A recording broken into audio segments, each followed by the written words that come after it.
Hi, இன்றைக்கி என்ன பார்க்க போகிறேன்னா, சூப்பரான பாசிப்பருப்பு சாம்பார் குயிக்காக செய்கிறது எப்படின்னு தான் பார்க்க போகிறோம். அதுக்காக ஒரு கடாயில் பாசிப்பருப்பு ஆட் பண்ணி செவக்க வறுத்துட்டு ஒரு தடவை கழுவிட்டு பாசிப்பருப்பு முழுகிற அளவுக்கு தண்ணீர் விட்டு அதில் பூண்டு, சின்ன வெங்காயம், தக்காளி, சீரகம், பச்சை மிளகா, வரமிளகா, மஞ்சத்தூள் ஆட் பண்ணி நல்லா வேக விடுங்க.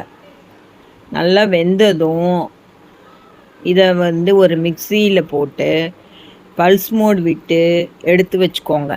இதுக்காக ஒரு தாளிப்பு நம்ம ஆட் பண்ண போகிறோம். அதுக்கு ஒரு கரண்டி அடுப்பில் வச்சு அதில் கொஞ்சம் ஆயில் விட்டு கடுகு, சீரகம், கட் பண்ண ஆனியன், கருவேப்பிலை சேர்த்து நல்லா வெந்ததும் நம்ம அரைச்சி வச்சுருக்கிற சாம்பாரில் ஆட் பண்ணிக்கோங்க.